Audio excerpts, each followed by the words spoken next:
मुकेश गंभीर, director radio बूज, विशेष हर्ष के साथ आज अपने एक कवित्री साथी को आपसे रूबरू करवा रहा हूं। साथियों, मुझे याद पड़ता है पिछले दिनों में एक बहुत ही सजीव महत्वपूर्ण कवि सम्मेलन मुशायरा किया गया।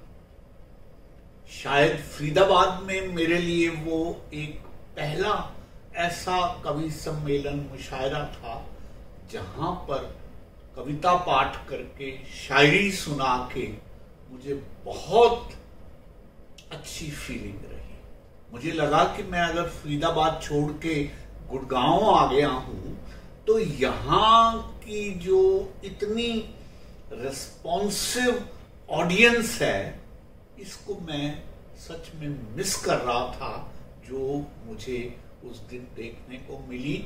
और उसका सारा श्रेय मैं मैडम को देना चाहता हूं, जिन्होंने उस दिन ना केवल अपनी कविताएं सुनाई बल्कि हम सबको इस बात से परिचय कराया कि किस तरह से एक बहुत खूबसूरत रंगारंग शायरी और काव्यतम का प्रोग्राम किया जा सकता है। दीपशिखा श्रीवास्तव एक बहुत जानी मानी कवित्री हैं, बहुत डेडिकेटेड हैं। आइए आपसे उनका परिचय कराते हैं।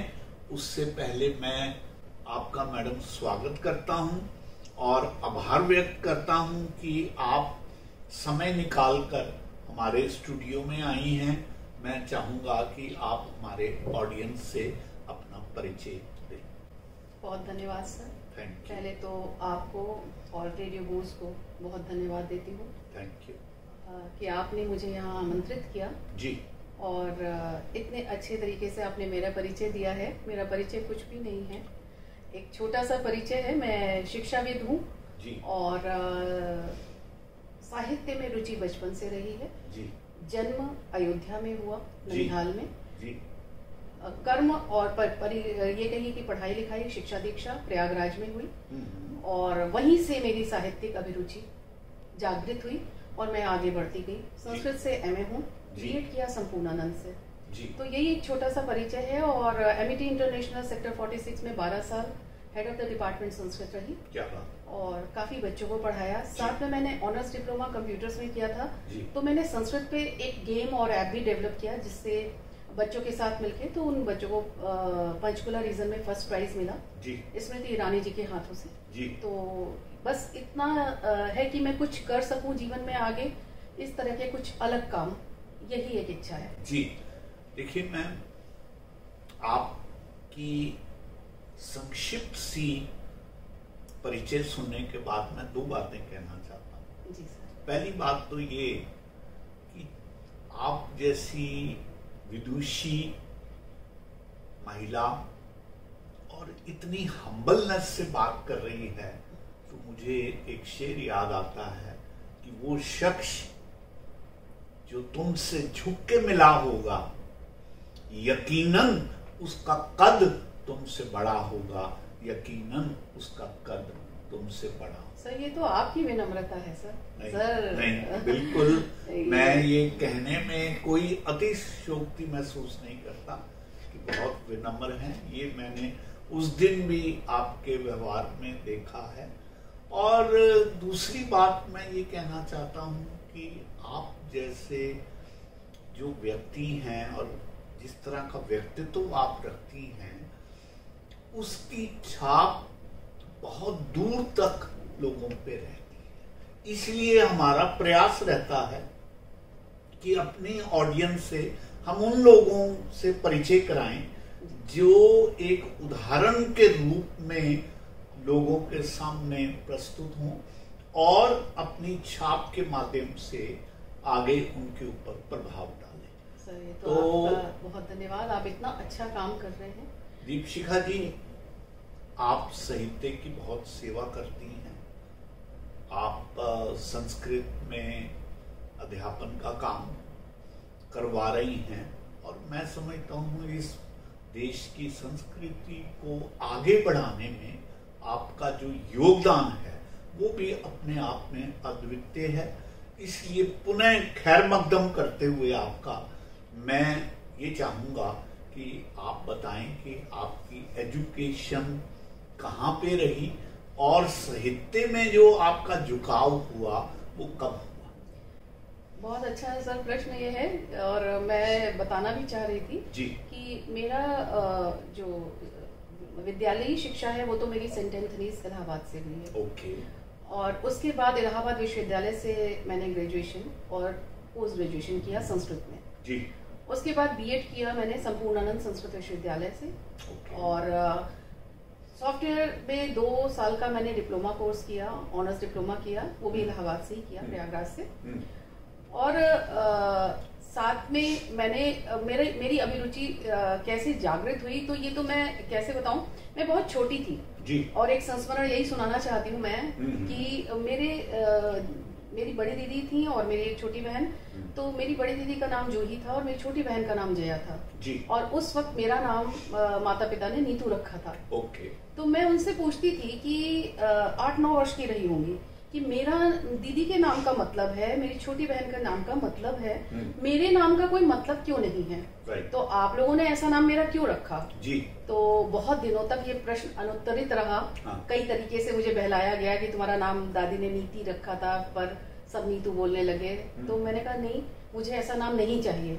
तो मेरे मम्मी पापा ने परेशान होकर कहा तुम अपना नाम खुद रख लो। क्या बात। तो मैंने 10वीं कक्षा में जब बोर्ड के वो फॉर्म भरे जा रहे थे, उस वक्त 10वीं में बोर्ड के फॉर्म भरे जाते थे जी। तो मैंने अपना नाम स्वयं रखा दीपशिखा श्रीवास्तव। क्या बात। तब मुझे नहीं पता था कि मैं आगे चलते हिंदी या संस्कृत साहित्य से जुड़ूंगी और हिंदी साहित्य में महादेवी की दीपशिखा और संस्कृत साहित्य में कालिदास की दीपशिखा। क्या बात। तो 2 प्रसिद्ध उपमाएं और प्रसिद्ध ग्रंथ हैं। तो इनके बारे में तब मैं नहीं जानती थी, पर शायद ईश्वर की नियति थी और मेरी नियति थी, ईश्वर विधान था ईश्वरीय। तो इसलिए बस इतना ही कहूंगी कि मेरी अभिरुचि कहाँ से हुई मैं कह नहीं सकती। बिल्कुल दीपशिखा जी, मैं अक्सर एक बात कहा करता हूँ कि जीवन में जो उड़ान है वो परों से नहीं हौसलों से हुआ करती है।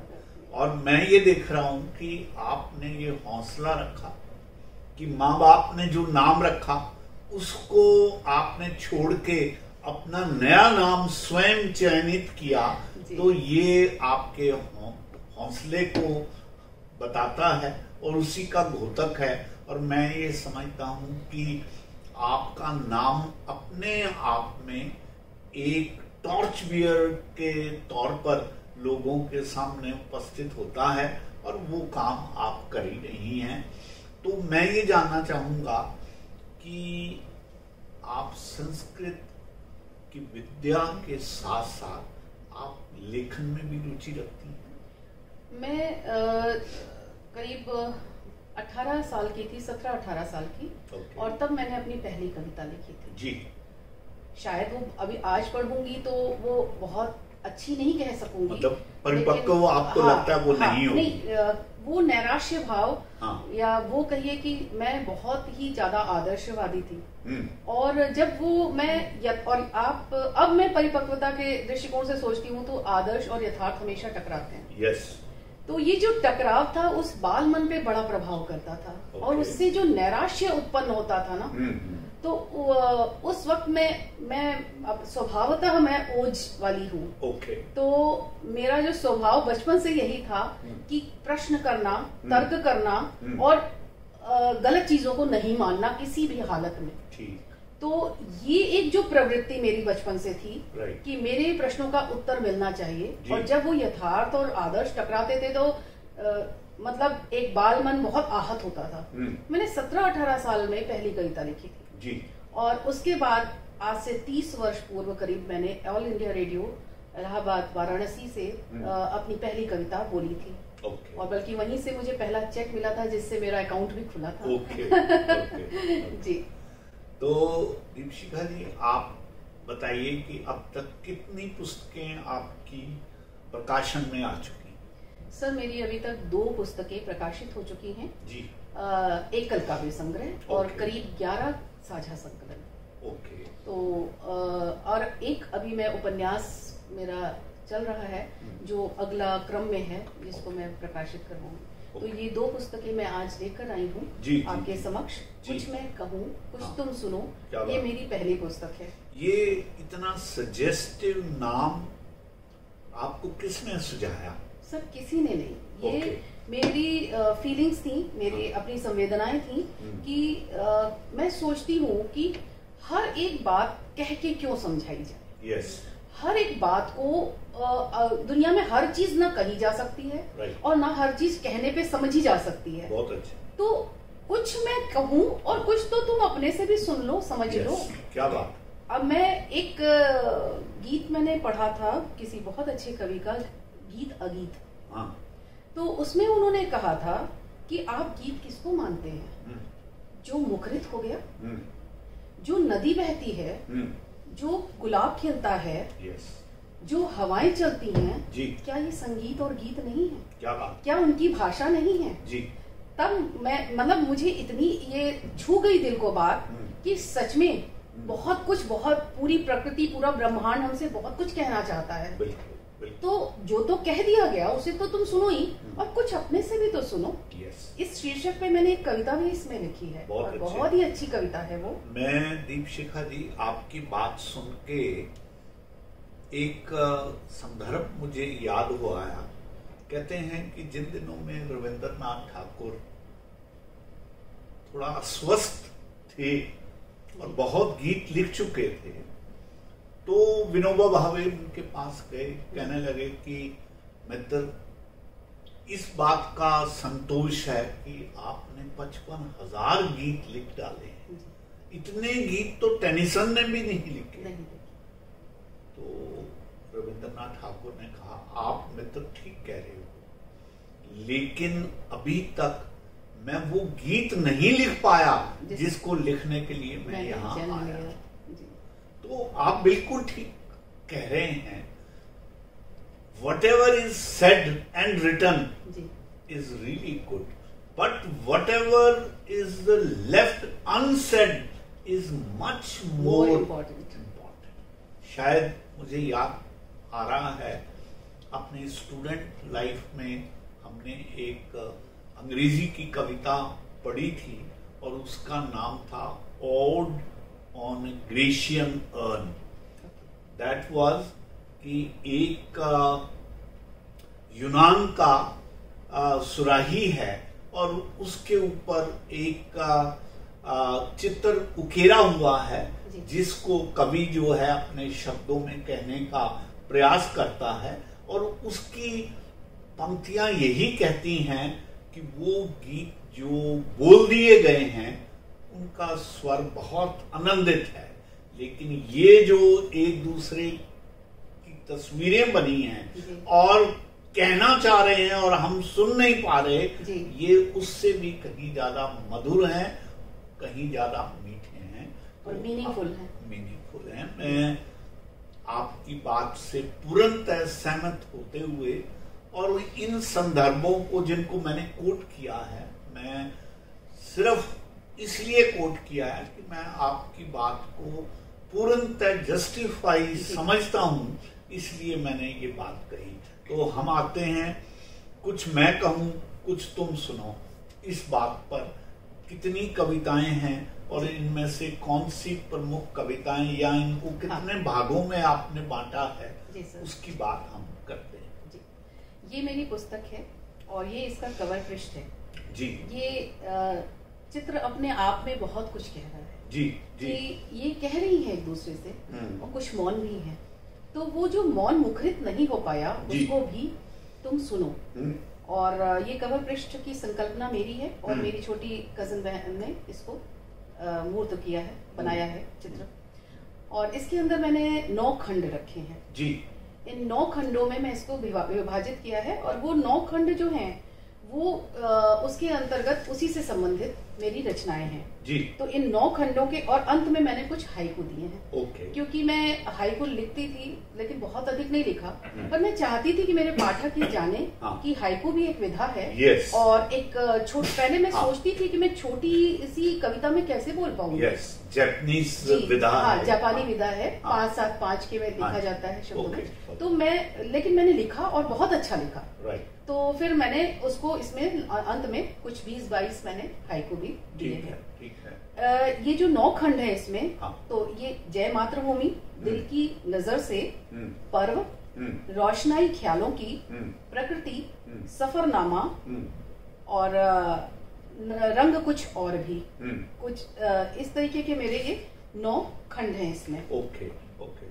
और इन 9 खंडों में आपको इन्हीं से प्रकृति भी है, सफरनामा भी है, तो नारी भी है। तो इस तरीके से 9 खंड जो ये मैंने बांटे हैं, इनमें आपको इनसे संबंधित कविताएं इसके अंदर मैंने संग्रहित की।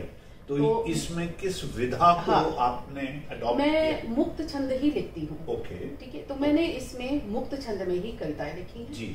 और क्योंकि मैं हर एक की अपनी विधा होती है। जी। तो मेरी मैडम बीच में आपको, क्योंकि मैं चाहता हूँ मेरी ऑडियंस जी इस बात को भी जाने कि जब हम कहते हैं कि छंद मुक्त आप प्रयास करती हैं, थोड़ा ये भी स्पष्ट करें कि ये विधा क्या है और इसमें किस बात की प्रमुखता रखी जाती है। जी, ये पहले जैसे प्राचीन काल में हिंदी साहित्य जब शुरू हुआ तो विधाएं आई, दोहा और चौपाई, सोरठा, तो इनमें वार्णिक छंद है, मात्रिक छंद है। आपकी विधान होता है कि इतने ही आपके वर्ण होने चाहिए, इतने इसको लघु और गुरु में इनको हम गिनेंगे और इतने ही मात्रा में आपको सब कुछ कह देना जी। फिर धीरे धीरे आपका जब आगे बढ़ी रचनाकार आए, साहित्यकार और आए, तो उनको लगा कि शायद मुझे कहने के लिए और जगह चाहिए, विस्तार चाहिए।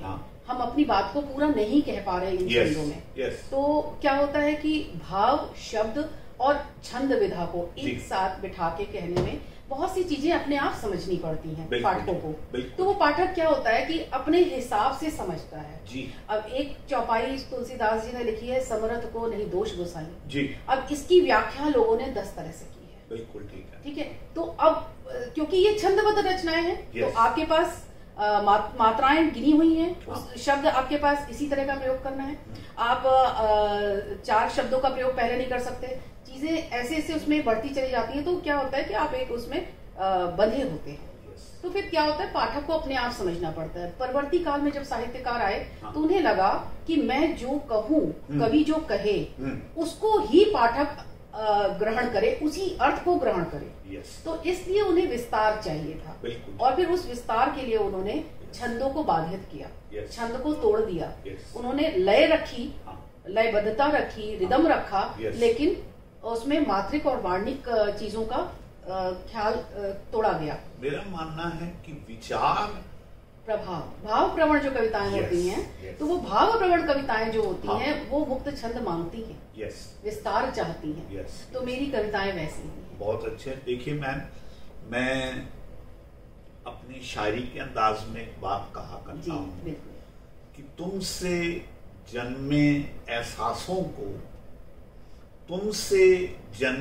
एहसासों को अभी और भी कहना बाकी है, और संग तुम मेरे चलते रहना, प्यार सफर का बाकी। क्या बात है सर, बहुत बहुत। कहने का भाव ये है कि जहां जहां भी कवि, शायर कोई बात कहना चाहता है, तो उसमें एहसासों का जो क्रम है, ऐसा प्रवाह रहता है कि उसको समझ नहीं आता कि मैं किस तरह से इसको सीमित करूं। बिल्कुल सहमत हूं सर। फिर वो ये कोशिश करता है कि जितना मैं कह सकूं, या जैसे आपने कहा कुछ कह सकूं, कुछ तुम सुनो, समझो अपने आप। तो वो जो बात है, देखिए एक और मुझे, क्योंकि आप कवित्री हैं तो मेरे भीतर भी एक प्रवाह जो है स्वाभाविक ढंग से आ रहा है। बिल्कुल सर। और वो ये है कि मेरे ये शेर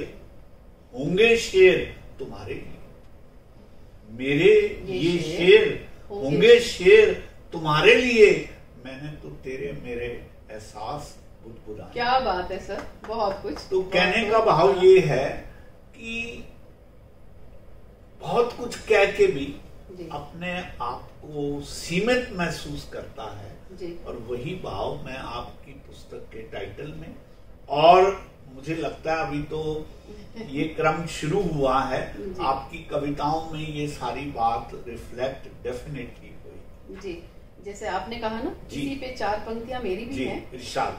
विचारों के अथाह सागर मध्य, विचारों के अथाह सागर मध्य निकल पड़े हैं किंचित शब्द। ओके। तुम समझो चाहे जो तथ्य, तुम समझो चाहे जो तथ्य, किंतु मात्र ये आत्मकथ्य। क्या बात, किंतु मात्र ये आत्मकथ्य। बिल्कुल बिल्कुल एग्जैक्टली यही बात जो मैंने कही, आपने उसको इन शब्दों में बहुत अच्छे ढंग से व्यक्त कर जी जी।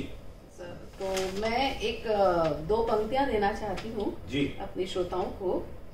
शब्दों की शुक्ति से उपजी भावों की उक्ति हूँ मैं, शब्दों की शुक्ति से उपजी भावों की उक्ति हूँ मैं, संतप्त जीवन की संपूर्ण अभिव्यक्ति हूँ मैं। क्या बात, संपूर्ण अभिव्यक्ति हूँ मैं। बहुत अच्छे। तो ये मैं सबसे पहले मैं शुरू करूंगी, अपनी एक कविता आपको देती हूँ जी, शीर्षक कविता ही देती हूँ मैं। अच्छा। अपनी कुछ मैं कहूँ कुछ तुम सुनो, मेरी पहली पुस्तक से जी। गीत कविता बोल बातें, सुर ताल लय की सौगातें। गीत कविता बोल बातें, सुर ताल लय की सौगातें, बहुत कही और बहुत सुनी। बहुत अच्छे। बहुत कही और बहुत सुनी, अब निर्झर के कलकल की भाषा, पायल के रुंझुन की आशा, नववधू के हृदय का संदेशा, कुछ अन्न कही अभिलाषा को, सखी कुछ तुम भी तो सुनो ना। क्या बात, कुछ मैं कहूँ कुछ तुम सुनो ना।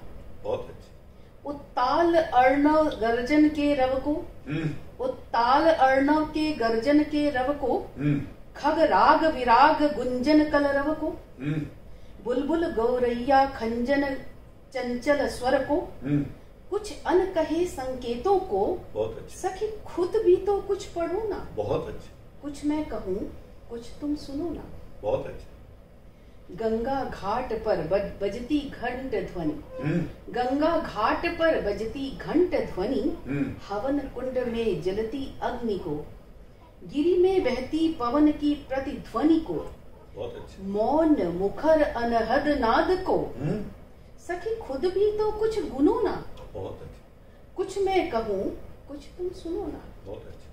जाग कर भी सोया वह बेखबर, धरती बिछा और ओढ़ कर अंबर, बहुत हुआ अब यह आडंबर, उठो बढ़ो और ठान लो, बहुत अच्छे। कर्म में जीवन का सार, ऐसा तुम मान लो, इंसान तुम इंसान हो, तुम इंसान की संतान हो, इसका भी तो मान करो ना। कुछ मैं कहूँ कुछ तुम सुनो ना। कुछ मैं कहूँ कुछ तुम सुनो। देखिए दीपशिखा जी, आपकी कविता के भीतर जो संगीत है ना जी, अपने आप में बहुत ही अचंभित करने वाला है। एक तो लयबद्धता का संगीत होता है, एक भाषा के भीतर जो शब्दों का चयन है और उससे जो काव्य स्पष्ट होता है, काव्यात्मकता उत्पन्न होती है। एग्जैक्टली जी। वो जो बात इन कविताओं में है बहुत सुंदर है, और मैं समझता हूँ कोई भी सुनने वाला मंत्रमुग्ध होके इनको सुनना चाहिए। बहुत धन्यवाद सर जी। बहुत जी। एक अलग से अब उसकी कविता सुनाती हूँ जी। कुछ अशार हैं, कुछ शेर हैं। हाँ जी। ये मेरी पहली काफिया और रदीफ को लेकर लिखी गई थी जी रचना। सफर अनजाना। अच्छा। बेजान सड़कों पर एक अनजाना सा सफर जारी है, बेजान सड़कों पर एक अनजाना सा सफर जारी है, ना है इंतजार किसी का, ना ही कोई बेकरारी है। बहुत अच्छा। टूट कर बिखर गई मैं कतरा कतरा, टूट कर बिखर गई मैं कतरा कतरा, बेवफा सारा जहां, धोखा दिल की यारी है। क्या बात, क्या बात। ये अगला जो कहा है ये बहुत दिल से कहा है। बांट लिए जिस्मो जान सबने, बांट लिए जिस्मो जान सबने, क्या कहूँ सबकी अपनी अपनी दावेदारी है। बहुत अच्छा। क्या कहूँ सबकी अपनी अपनी दावेदारी है। करते हैं दावा मोहब्बत का बेपनाह हो, करते हैं दावा मोहब्बत का बेपनाह हो, रस्में निभाने में फिर उन्हें क्या दुश्वारी है। बहुत अच्छा, बहुत खूब। आखिरी मक्ता। तेरी नजरों में बुझता हुआ दीप ही सही, तेरी नजरों में बुझता हुआ दीप ही सही, पर बाकी अब भी मुझ में कुछ चिंगारी है। बहुत, पर बाकी अब भी मुझ में कुछ चिंगारी है। बहुत सुंदर। इसमें भाषा की जो आपने जिस ढंग से चयन किया है, मैं समझता हूँ ये इस कविता की खूबसूरती को और अच्छे से बढ़ा देता है। जी। बहुत खूब जी। कोई और कविता? जी, काश है। हाँ। काश तूने एक बार मुझे बुलाया तो होता, क्या बात। मेरे नाम का दिया दिल में अपने जलाया तो होता। तेरी आंखों से रूह तक का सफर जिया है मैंने, तेरी आंखों से रूह तक का सफर जिया है मैंने, एक बार पलट के मेरी कब्र पे तू आया तो होता। क्या बात, क्या बात। बहुत सुंदर। साजो सामान तो बहुत बेचे ता उम्र यहाँ, साजो सामान तो बहुत बेचे ता उम्र यहाँ, प्यार का कोई गीत भी कभी गुनगुनाया हो। बहुत अच्छा। ऊंची, ये बहुत दिल से लिखा है और शायद दिल तक पहुंचेगा। ऊंची इमारत का हकदार था अगर तू, ऊंची इमारत का अगर हकदार था अगर तू, बुनियाद उसकी पुख्ता तो बनाया हो। बनाया। क्या बात। बुनियाद उसकी पुख्ता तो बनाया होता। बहुत अच्छा। बड़े वादे किए थे जिंदगी भर चलने के मुझसे, बड़े वादे किए थे जिंदगी भर साथ चलने के मुझसे, दो कदम ही सही दीप का साथ निभाया तो होता। क्या बात, क्या बात। बहुत सुंदर, कुछ बहुत अलग फ्लेवर की है। यस, बहुत साधुवाद। देखिए दीपशिखा जी, मैं अक्सर एक बात कहा करता हूँ कि हजारों लफ्जों के दीवान कौन पढ़ता है। सही बात है।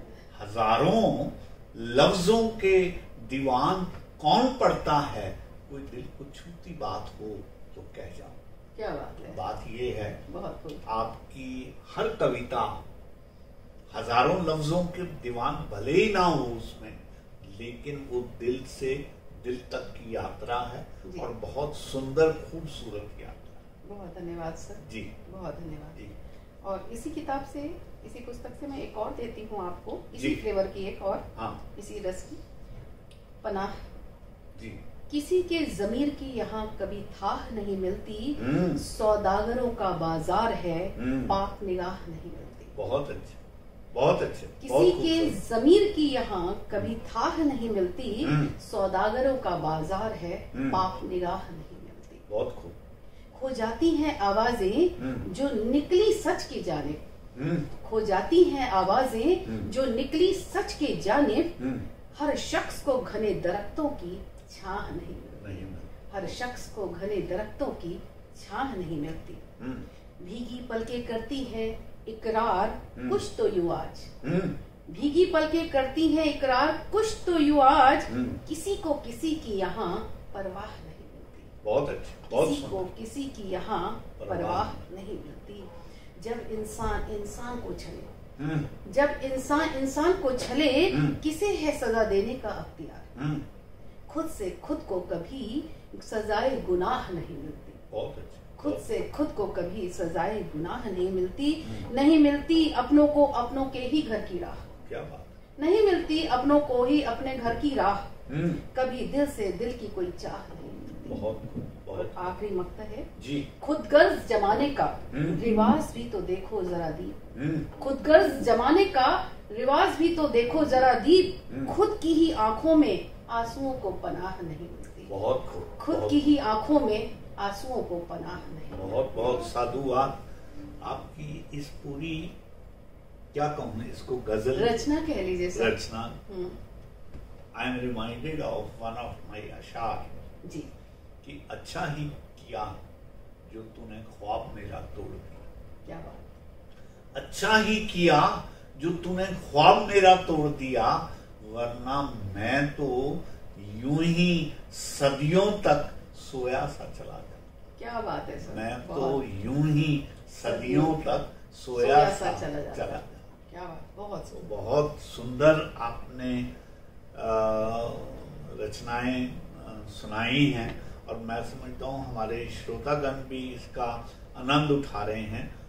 ऐसी ही कोई और रचना। एक दूसरे पैटर्न पे चलो। जी जी बिल्कुल। मैं इसकी तो मैंने 2-3 आपको इस तरह की सुना दी। हाँ जी। मैं एक दूसरे पैटर्न पे चलती हूँ। जी जी सर, आज समाज में ना ये बहुत ज्यादा सुनने में आता है कि नारियों का उत्थान करो, नारियों को सशक्त बनाओ। जी। मुझे लगता है नारी कभी अशक्त थी ही नहीं। राइट। वो तो शक्ति है स्वयं में, और बस ये है कि जब वो बोलने लगती है तो लोगों को पसंद नहीं आता। राइट। तो मेरी इस कविता की नायिका है, वो भी कुछ हिमाकत कर रही है। ओके। और ये हिमाकत मैं अपने शब्दों में बयां करती हूँ उसकी। जी। ध्यान दीजिएगा सर। जी। चुभने लगा है अब हर घात, सुनो आज ही होगी ये बात। ओके। चुभने लगा है अब हर घात, सुनो आज ही होगी ये बात। मेरे नैनों में क्यों है इन अधूरे सपनों का रोष, क्यों मिले तुम्हें नित अपरिमित संचित अमर कोश। ठीक। ये आप जान रहे हैं, पुरुष प्रधान देश है और मैं क्या कहना चाह रही हूँ। जी। मेरे नैनों में क्यों है इन अधूरे सपनों का रोष, क्यों मिले तुम्हें नित अपरिमित संचित अमर कोश। क्यों मिले मुझे ही अनचाहा ख्वाब, आज देना होगा तुम्हें हर एहसास। बहुत अच्छा। अगर है ये गुनाह तो गुनाह ही सही, राइट। पर बिखरे सपनों सी अब मैं ना टूटूंगी। अगर है ये हिमाकत तो हिमाकत ही सही, पर मैं अब बोलूंगी अनकही व्यथा की हर गांठ खोलूंगी। बहुत अच्छा। पर अब मैं बोलूंगी अनकही व्यथा की हर गांठ खोलूंगी। बहुत सुंदर। क्यों होती है सदा तेरी ही कामना। आज भारतीय समाज आप जानते ही हैं, क्यों होती है सदा तेरी ही कामना और मेरी अवमानना। क्यों हो तुम चिर अभिलषित, क्यों रहूं सदा मैं ही पराश्रित। मेरी आहों का मेरी सिसकियों का अब तुम्हें देना होगा हर जवाब। अगर है गुनाह तो गुनाह ही सही, पर अतृप्त इच्छाओं का बोझ अब मैं न सहूंगी। अगर है हिमाकत तो हिमाकत ही सही, पर मैं अब बोलूंगी अनकही व्यथा की हर गांठ खोलूंगी। सदियों में सिमटे अंकों को अब मैं दूंगी विस्तार। सदियों में सिमटे अंकों को अब मैं दूंगी विस्तार। तन से लिपटे अंगारों को कर दूंगी तार तार। यातना की अंधगर्त का दर्द से सिहरी हर सहर का करना होगा तुम्हें हर हिसाब। अगर है गुनाह तो गुनाह ही सही, पर शर्मसार नजरों की लका लिहाफ अब मैं ना ओढ़ूंगी। अब पर शर्मसार नजरों का लिहाफ अब मैं ना ओढ़ूंगी। अगर है हिमाकत तो हिमाकत ही सही, पर अब मैं बोलूंगी अनकही व्यथा की हर गांठ खोलूंगी। बहुत सुंदर, बहुत सुंदर। तुम्हारे अधिकार, अंतिम बंद है। तुम्हारे अधिकार क्यों रहे असीमित, अहम तुम्हारा क्यों रहे अपराजित। शाश्वत नहीं कुछ भी यहाँ जब, शाश्वत नहीं कुछ भी यहाँ जब, तुम्हें क्यों मिला ये अमर रस प्याला। शाश्वत नहीं कुछ भी यहाँ जब, तुम्हें क्यों मिला ये अमर रस प्याला। यातना पीड़ा वेदना क्यों मिले मुझे ही ये दंश सारा। हर रस्म हर रिवाज मेरे ही हिस्से, याचना समर्पण टूटी हसरतों के किस्से। अगर है गुनाह तो गुनाह ही सही। बहुत अच्छा। पर कर्तव्यों की श्रृंखला में अब मैं न बंधूंगी। क्या बात। अगर है हिमाकत तो हिमाकत ही सही, पर मैं अब बोलूंगी अनकही व्यथा की हर गांठ खोलूंगी। अनकही व्यथा की हर गांठ खोलूंगी। बहुत सुंदर, अति सुंदर। दीपशिखा जी, आपकी ये कविता मुझे साहिर लुधियानवी की वो नज्म जो चकले करके उन्होंने पब्लिश करी, जहां पे उन्होंने औरत के हक में बहुत कुछ और बहुत तेवर से और बहुत पीड़ा से अपनी बात को कहा, मुझे उसके समकक्ष ये आपकी कविता ले आती है। बहुत सुंदर, बहुत बहुत मुबारक की आप पात्र हैं। और सच बात है, इस इंटरव्यू में शायद हम आपकी सारी कविताएं ना ले पाएंगे, बिल्कुल, लेकिन मैं चाहूंगा कि आप अपनी कविताएं अगर हमें रिकॉर्ड करके दे दें तो हम एक एक कविता को बहुत अच्छे से अलग अलग कार्यक्रमों में प्रसारित करना चाहिए। बिल्कुल सर, मैं कोशिश करूंगी। Yes.